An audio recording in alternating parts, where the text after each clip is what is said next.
That's good one.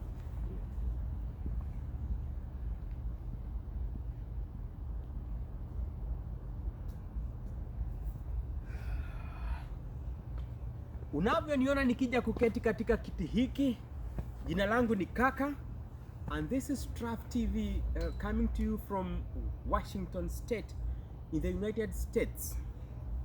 Mnamo mwezi Juni tarehe 9 mwezi wa 6 2022, mmoja aliyetutembelea studioni na tukaweza kufanya mahojiano naye aliweza kumpoteza mama yake. Mazishi yakawa tarehe 17 mwezi wa 6 2022 nchini Kenya, na ikawa alitujulisha kwamba amepoteza mama yake na tukampa pole. Akaweza kusafiri kwenda Kenya na akaweza kumpumzisha mama yake hapo nchini Kenya, Kirinyaga. Na hii leo tarehe 17 mwezi wa 7 2022, ikiwa ni siku ya Jumapili, ukiwa majira ya giza. Unavyoona tumewasha taa hapa kwenye meza, na pia huko nyuma kuna taa zinawaka. Amerejea tena hapa kuongea nasi baada ya kumpumzisha mama yake na kurejea kutoka Kenya, ambapo ameniambia siasa zimechacha sana. Ndugu, jitambulishe tena kwa watazamaji, kwa sababu imekuwa ni mwezi mzima wa mambo mengi kwako. Naelezwa Wakenya wanasema mambo ni mengi, muda ni mchache. Asante sana Kaka.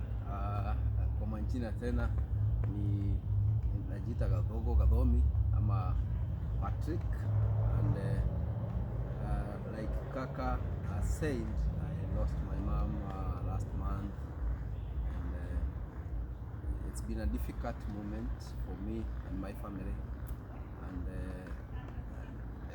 you know, there's nothing we can do, especially when you lose your mother when you're far. So many questions here and there, but I'm glad for the support system that has been there with the people of Washington, Kent, and the support that we received from my people in Kirinyaga, my friends, and I would like to thank them because without them we could not have managed to give my mom the best send-off that we did. So thanks a lot, and much appreciated, and we thank God that I was able to go and come back, and here we are kuchambua mambo ingine. Natumai kwamba roho ya mama yako imepumzika hapa hali pema peponi, na akiwa huko tu mahali alipo anatuona, na nafurahia sana kwamba kijana wake anaendeleza kazi zake na anaweza kutambua kwamba ni mzazi wake na alimpenda sana. Wewe unatoka sehemu ya Kirinyaga ambapo inaelezwa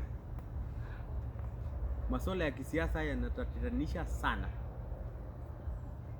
kwa sababu ya uteuzi wa Martha Karua kuwa mgombea mwenza wa Raila Amolo Odinga kuwa naibu rais kwenye mrengo wa Azimio, na ambapo gavana wa sasa wa Kirinyaga anaegemea upande wa Kenya Kwanza, Anne Waiguru. Yale mahojiano mengine ulifafanua ukasema ya kwamba wewe unaegemea mahali Martha Karua yuko, kwa hivyo kwa leo najua tu wewe ni mtu wa Azimio. Tuachane na Kenya kwa sababu Kenya ni kubwa sana. Kirinyaga, nafasi ya Azimio kujinyakulia ushindi ni kiasi gani? Asante sana kwa hiyo swali. Tuseme kitu ya kwanza ni kwamba naibu wa rais Ruto alikuwa amechukua kiasi kikubwa cha kula za watu wa Kirinyaga, na alianza kampeni zake mapema, amejiuza, na amekuwa amefika pale kwa peak complete pale juu kabisa, na alifanya hivyo kupitia njia gani? Ameshika watu wa kanisa, amewaweka kwa mfuko, wamekuwa watu wake. Amekuwa akitembelea huko mashinani, anashika washikandau wa kisiasa wote, wameshika ameweka kwa mkono, kwa mfuko.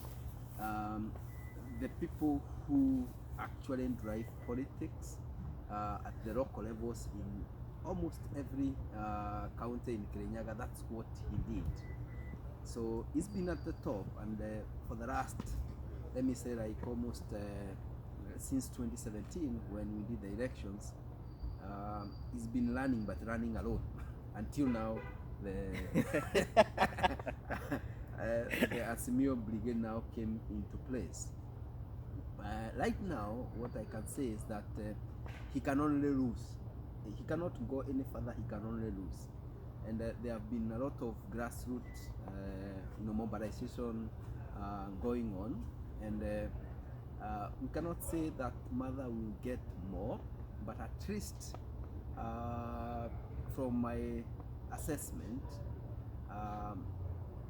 I believe that you get more than 50% of the Kirinyaga votes, because this is their daughter, and as they say, they want to see their daughter, get to the second position.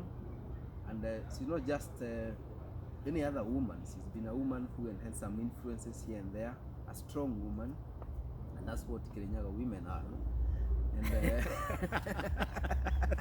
And I believe that she will be able to get enough so to drive the Azimio basket much more higher than what they had. We are not laughing because it's laughable that Kirinyaga people, Kirinyaga women are what they are, but indeed they are. Because we have Anne Waiguru, the iron, well, not quite. Martha Karua is the iron lady of Kenyan politics, we all know. Na kuna Waiguru ambaye ni gavana wa sasa ambaye anatazamia ya kwamba atapata ushindi tena kwa kipindi cha pili akiwa gavana. 2017 Anne Waiguru aliweza kumuangusha Martha Karua kama gavana wa Kirinyaga. Inakuwaje sasa wewe una matumaini ya kwamba Martha Karua kuna ushawishi Kirinyaga, na hali alipata kura kidogo kuliko Anne Waiguru 2017, akapoteza kiti cha, akakosa nafasi ya kuwa gavana wa Kirinyaga? First of all, I would like to dispute the fact that there was that she got more votes than Martha Karua. In actual sense, there was a court case that was there that Mother had brought up, and based on that, the facts on that court case, the number of votes combined for the Kirinyaga governorship, all the people who voted for governor seat, compared to that of the presidency, it was actually more. That was the dispute that had been taken to court. So it was never resolved, and it was kicked out, I think, on a technicality. They never delved into the facts of the case, and that was the case for most of the other constituencies, where the votes for example, the governor aspirants were more than the total votes for the presidential candidates that were cast. And it went the way it went, and I believe right now, because we have a lady, a woman who is from our place, who is supposedly to be the second in terms of the hierarchy, the leadership in Kenya. Most of my people are going to actually support, because we want to see power within our county, and it's a good thing for us, and that's why we are calling on all the good people of Kirinyaga to rally behind Martha Karua. Let's get the deputy president seat. The good people of Kirinyaga, this guy is calling upon you to rally behind Martha Karua to get the deputy presidency for you. So the bad people of Kirinyaga, what do you say? Anyhow, that is the good people and the bad people of Kirinyaga. But again, juzi tu Rais Kenyatta amesema, ndio maana nikamteua Mama Karua akuwe mgombea mwenza wa rais mtarajiwa Raila Amolo Odinga. Sasa hapo ilionekana ni kwamba basi huu sio uteuzi wa Raila na sio mapenzi ya Wakenya, ni mapenzi ya Rais Kenyatta ambaye anaondoka, na ambapo anashutumiwa ya kwamba uongozi wake umekuwa ni hafifu, amekosana na mgombea mwenzake wa 2013 na 2017. What do you say about this? The president said my choice for deputy president for the incoming government is Martha Karua. On account of this, that is fine. We know she's strong. We know she did all this. She's done corruption. She's done what? What do you say? Is it really an Azimio choice for Martha Karua, or it was President Uhuru Kenyatta's choice for Martha Karua? Well, I think Martha Karua's record is known. Martha Karua is a woman, is her own woman. That's if I may say so. When you look at her political history, she has never been a pushover. She has never been any person's project. She always aligns herself based on the principles. It's not based on any popularity or any political wind. And most of the time, she has stood by her own on the losing side, rather than being on the winning side or on the winning side for the sake of it, but based on her own principles. So anybody who says that Mother is a Uhuru's project, I just look at it and I'm like, you don't know this woman. You don't know her history. She stood against Moi during the multi-party democracy. When she felt that she got short-changed during Kibaki's era, things were not good. She decided she should have stuck doing her political career from there. She never supported Uhuru in 2013. She actually, ran against him. So I don't think, based on Martha Karua's history and credentials, that she can be anyone's project. She's her own woman, anti-corruption crusader, and if you look at all the test fundamentals, everything about her, surely, not unless you are new in Kenyan politics, that's the only time you can say, okay, she is somebody's wife. She is her own woman with her own principles, and that's what I admire. Mtazamaji, kuna gari moshi linapita hapo, tunalipisha lipite.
Mtazamaji, tunaendelea kwa mahojiano haya. Gari la moshi limepita, limekuwa ni ndefu na limekuwa ni mawili yanapita kando kwa kando. Kuna moja liko reli hii na nyingine iko reli hii. mawili yanapita hivyo unavyoona. Amesema ya kwamba Martha Karua is a lady of her own person, ya kwamba Martha Karua sio mtu wa kusukumwa, sio mtu ambaye hajielewi. Kando na hayo ni kwamba sasa tuende moja kwa moja, tumetoka kwenye mahojiano ya kuhusu Kirinyaga, anatoka Kirinyaga na ndio Martha Karua anatoka, na nimetupatia picha nzuri sana, na yeye ni mtu ambaye anapendelea maongozi ya Martha Karua. Kwa hiyo unaweza elewa ni kwa nini amekuwa na habari nzuri sana kuhusu Martha Karua, na imenipendeza sana ya kwamba kuna watu ambao wanazingatia sana maongozi ya sehemu wanakotoka, na sana sana viongozi hao ambao ni wakutajika nchini Kenya kama Martha Karua. Raila Amolo Odinga, ni kwa nini ungependelea akuwe kiongozi sahihi, kando na kwamba ana naibu wake kuwa ni anatoka sehemu yako mama, kazi ya baba na mama? Yeah, hii sidhani ni kitu hata ya kufikiria sana. Nawaza kama unapewa kati ya hawa watu wawili hakuna mambo mingi ya kufikiria sana. So kitu ya kwanza, Raila Odinga amekuwa kwa hii mambo ya kupigana mambo ya second liberation, multi-party democracy, hii ya change article 2 from one party to multi-party democracy. Amepigania hiyo mambo sana, and amepigania tena mambo ya Kenya kuwa na katiba mpya. Amekuwa akipigana sana mambo ya ufisadi. Amekuwa kama mtu the wisdom blower of most of the corruption cases that have happened. Whether you go back to NYS ndio alifichua hiyo mambo yote, when you go back to Anglo leasing wakati wa Kibaki hiyo mambo yote alifichua, na akasema pesa imeimbiwa, na ni kweli baadaye mambo imekuwa pesa ilimbiwa. Lakini sasa badala ya kucelebrate ule mtu anamletea nafasi information ama ujumbe pesa imeimbiwa, sisi tumekuwa tukimsurubisha eti watu wetu ndio wamehusika na mambo ya kuimba, lakini tunasema anasurubu ama anaenda kubetray watu wetu. But tunasahau ya kwamba ni pesa ya umma imepotea, yeye amekuwa tu ni kuongea imepotea. So it's up to citizens now to take it up from there. So the choice now is between the person who has been saying money has been stolen, and these are people who have stolen, and those who have stolen. Because even NYS kando, if you dig deeper, itakupeleka mahali hiyo pesa ilienda. So nimekuwa nikisimama na Raila Odinga kwa muda mrefu since 2007. One is because of his credentials. Hajakuwa kwa serikali tunaweza sema sijui wakati alikuwa kwa serikali hii mambo ilifanyika, sijui is not tested. So all these things unasikia sijui Raila amefanya, sijui Raila anaweza fanya, this just propaganda. Vitu zimewekwa kwa akili ya watu ati Raila ni mbaya. We've painted him black, na we've given him a dog's name, but we never even given him a chance to prove himself. So that's why I'm saying he's the right person for the job right now, because he's running on a platform of anti-corruption, because I believe one of the things said in Kenya right now is corruption. You need somebody who is standing and saying, okay, we need to deal with corruption decisively. The other side, they don't say nothing about corruption. They say, it's something that we can manage. But now we know corruption is what is eating the country. So even before we say we're going to do this, we give all the promises to Kenyans. First of all, let's deal with the elephant in the room, which is corruption. So if you're not dealing with the corruption, then for me, you don't stand any chance. Mahakama ya juu ya Kenya, the Supreme Court of Kenya, imemkashifu na ikazingatia maamuzi ya mahakama ya rufaa, the Court of Appeal decision to uphold the impeachment of Governor Mike Sonko of the County of Nairobi. Hiyo wiki ndio watu wa Azimio akiwemo Martha Karua na Raila Odinga wamemvalisha kofia Gavana Sonko wa Nairobi wa zamani, akiwa mmoja wao, na wakituzamia ya kwamba atawania ugavana Mombasa, naibu gavana Mombasa, au gavana akiwa hapa chama cha Wiper. Inakuwaje wale wanasema kwamba tunapingana na ufisadi, ndio hawa ile wiki mahakama inakashifu ule wanataka awanie ugavana Mombasa, ndio wanamkabirisha kwao na kumwambia kwamba huenda unafaa kwa uongozi wa Kenya. How is it that the same week the Supreme Court of Kenya disqualified Sonko from public office, from any elective positions, is the same week people that are saying they are going to fight corruption, they are welcoming him to their fold? How do you explain this? And their biggest platform on the campaign now is that you're going to fight corruption. Thank you for that very good question. One of the major flaws with the Kenyan politics is that based on our the way we do our politics, you find that you end up with characters with some behaviors, unknown behaviors, just because they have some kind of following, and as a politician you want that following. So you end up now having all manner of people in your in your campaign, or people who are following you. So I cannot say conclusively that there is any camp that has people that are very keen. But then when you look at the political alignment, you can be able to see, okay, which side is at least more favorable in terms of fighting corruption. So that's one thing. The other thing is we should be able to be celebrating this, that we have three organs. That is the executive, we have the judiciary, we have parliament, and each organ is supposed to operate independently of each other. We should be celebrating as Kenyans that we have a judiciary that at least independent of any political influences here and there, and it's a good thing, because it's time now. We started now to uproot leadership that has already been impeached. Having been impeached, it means that you've been taken through the trials, the accusation leveled against you, they have been proved, maybe if I may say, beyond reasonable doubt by the various organs, whether it's the Senate committee or the parliamentary committees, and somebody has been seen that is not able to govern based on the allegations leveled against him, and the Supreme Court just upheld the observations of these committees. So we should be happy about that.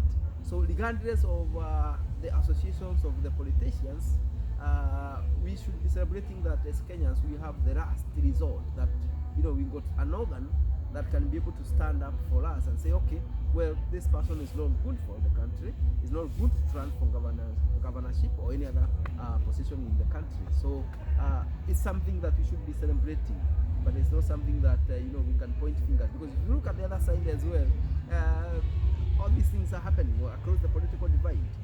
But then when you look at the individuals at the top level that are running, it's up to you to choose. Do you choose, for example, to believe Raila Odinga, who has not been accused of any other corruptions, apart any other corruption that has been fact-checked and found to be true?